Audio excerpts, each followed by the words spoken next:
So if you watched or heard any of our videos, you're wanting to know who the man behind those videos are and wondering if he's part of our Jones family. Well, his name is Tim Erwin.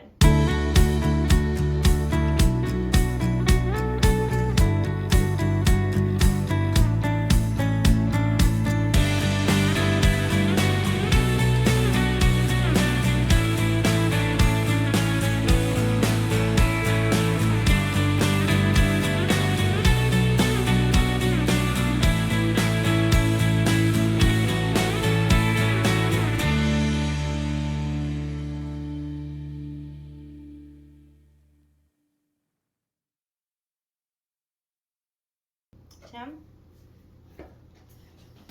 Hey Ash, Hi. how you doing? Good, how are you? I'm great. Good. I'm great. Tell me about yourself. Oh man, I don't know. I might be watching. Well, I really have done a lot of things in my life. Going back to being a firefighter, and of course, I was the sound engineer to the Stars for a number of years. Yeah. I lucked into that deal one day. A very famous person walked into my studio, and we became friends. Who's that?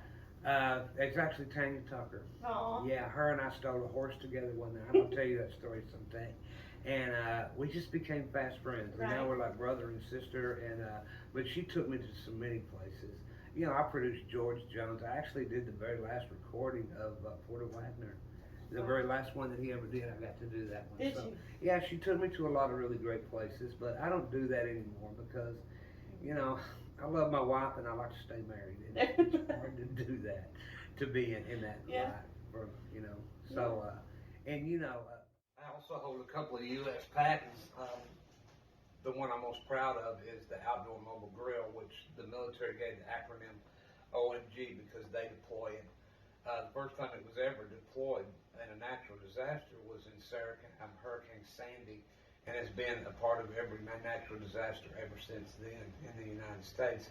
It's also deployed right now in Ukraine, helping feed refugees, so that's something we're real proud of. We're also proud of the fact that it has put over 1,000 entrepreneurs in business, and the majority of those have been minority owned. My connection to the Jones family actually goes back that far. Right. Because your sister-in-law, Yes. and her dad was my best friend, Right. and she's also my wife's cousin. So Bridget, I've known Bridget since she was a little kid, and then there was a time where I was commissioned to do a film, and it was a film about how China and other foreign countries, Brazil, are taking over the food industry in the United States, and it's a big problem. It really is. Right. Actually, North Dakota just now banned China from buying any more farmland. It's just getting out of control. Right. And the beef industry, JBS, who's Brazil owned, they got hit with a big old fine, huge fine. Did they? In the billions, for some of the antics that they were pulling. But before that happened, when I got interested in it, it made me mad. It really did. And we tried to do something about it. We put together a group of really talented people. And we couldn't get over that hurdle because of some of the things that JBS was doing that they got caught for and fined for, and we just realized that that was a little bit over our head. Right.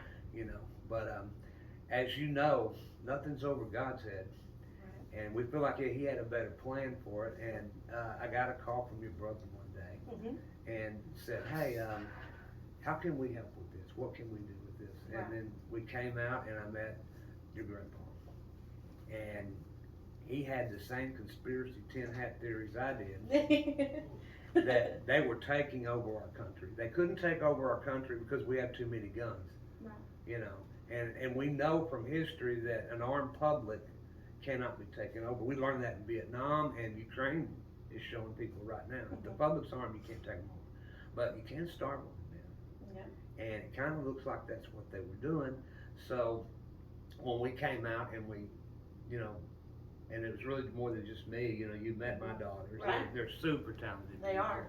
Brought my friends in, Mike and Dave, and all of that. And then all of us came together really to launch this thing. Right. And to get it up. And it's just really been a blessing to get to work with all of you guys. And there's nothing in my spirit that tells me it's anything but of God. Right. And I don't know how big a splash we're going to make. I don't know how many people we're actually going to be able to convince to stop buying from big supermarkets and start giving local ranchers a chance. But the first thing we had to do was we had to make it feasible for the consumer. Right. I mean, with inflation being the way that it is right now, you know, people don't have the luxury of doing the right thing sometimes. Right. So we had to design a program for them to where they could get higher quality meat and do it at the very same price. Now, who ain't gonna do that? You know, so it's good for them. Plus, you know, they get to, you know, the old Texas saying, "Come and take it." Come and take it. Yeah, and that's kind of where we're at right now. You know, if you want our cows, you have to come and take them. Right. And so, and it's not just about the 4J, it's about every rancher trying to do it. It's about every farmer that grows crops and then goes down to the farmer's market. So, go down and see those people too, because, you know, they're trying to make a living. Right. And they're facing big corporate greenhouses and stuff like that, and they don't put the pesticides and the preservatives on it. Just like you don't put the pesticides and the preservatives on your meat, and you don't inject it with something to make it redder. Right. You know, you don't do that. You're actually getting good stuff. Yeah. And but you know, if you trust China and the foreign countries with what you put in your body, then go ahead and do it. But I didn't, and neither did your grandpa. Nope. You know, sure didn't. We just had a meeting of minds, and then to get to meet your entire family. Your brother's one of my favorite people. He is a good man. Good human. Good human. And your dad, man, your dad he's up for everything. Yeah. You know, and one of the things that makes this work so well is the maturity level of your dad, because he assembles people and he listens to what they have to say. He does. He doesn't have an ego that says that's my way or the highway. He listens to what they have to say, and then we go in and we make intelligent decisions on how to do it. And that's what changes the 4J from a lot of organizations, because most ranches are one-man shows. And here we have, you know, we have so many different people with different backgrounds and you know, different experiences, then that kind of makes all of this work. Yeah. It's pretty neat. So far it's been a lot of fun. It's been a lot of work, but it's been a lot of fun as well. That is true. Yeah. That's true.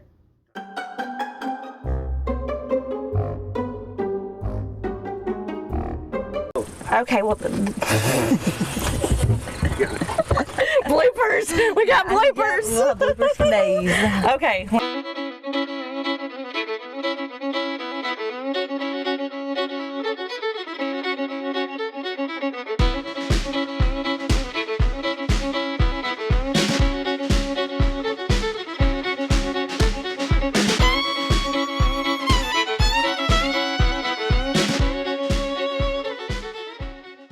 So, if you don't mind talking about this, you are the brains, pretty much. You and my dad are the brains behind this, but you're doing all of this also while fighting cancer.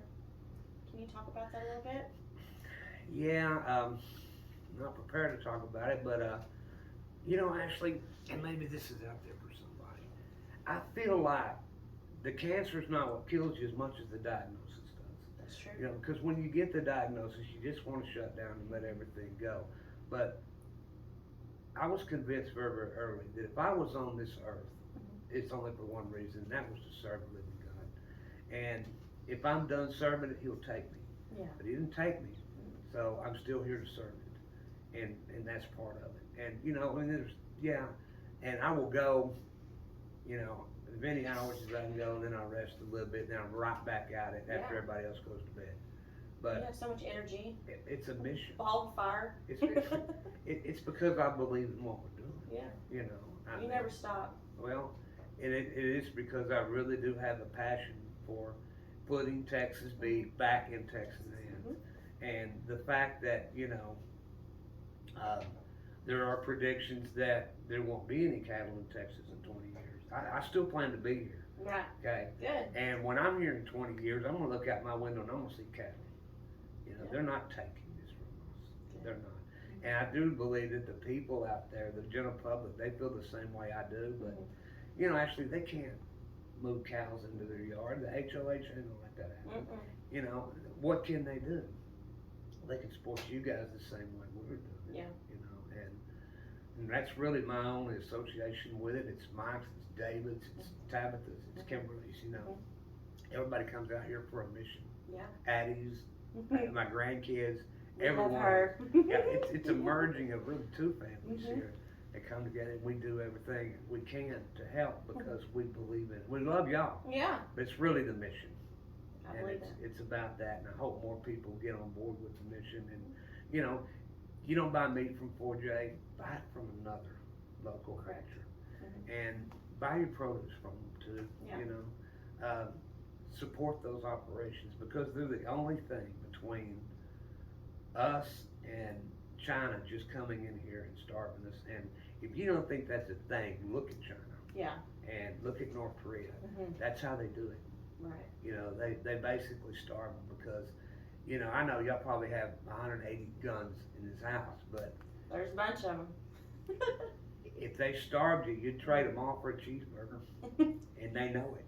Yeah. You know, they know it, and it's part of the thing. And you know, I don't mean to sound like some crazy person, but I've lived long enough to see this. Yeah. And the best way for them to control us is through our stomach. As a matter of fact, you know, I know a lot of people get credit for this saying, but it was actually Napoleon that said, "An army travels on the stomach." George Washington then again said it, General Patton said it, and so did Norman Schwarzkopf, because it's true. You know, during the Revolutionary War, what they did is they went in there and instead of attacking the troops, they attacked the farmers, and they destroyed their crops because they knew if they couldn't feed their army, they didn't have to shoot at them. Right. And you know, that was I mean, that's a military tactic that's been going on forever. For some reason, we've got so comfortable that we don't even realize it anymore. And this on New Year's Day, what are you supposed to eat? Black-eyed peas and cabbage. Why do you do that? It's supposed to be a tradition Okay. for wealth and was it money and wealth? I think. Yeah. Okay. Well, here's the reason why we do that. Okay. Is because during the Civil War, when the Union Army came down here, they did the same thing. We're going to starve them. They'll lay down their guns and we'll, you know, give them a hand and they'll put down their guns. So what they did is they came down here and they killed all the cattle and they, you know, burned all the crops.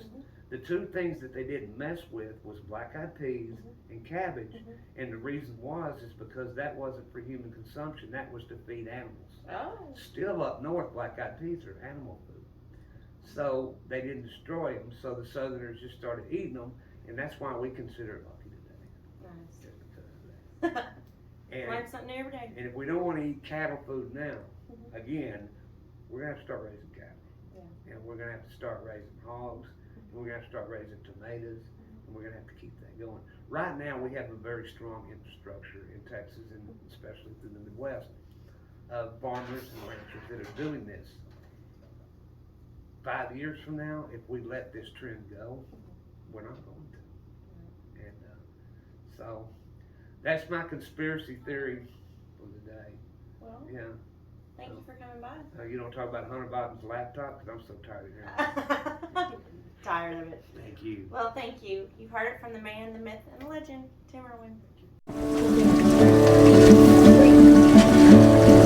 Cowboys are easy to love, they're harder to hold.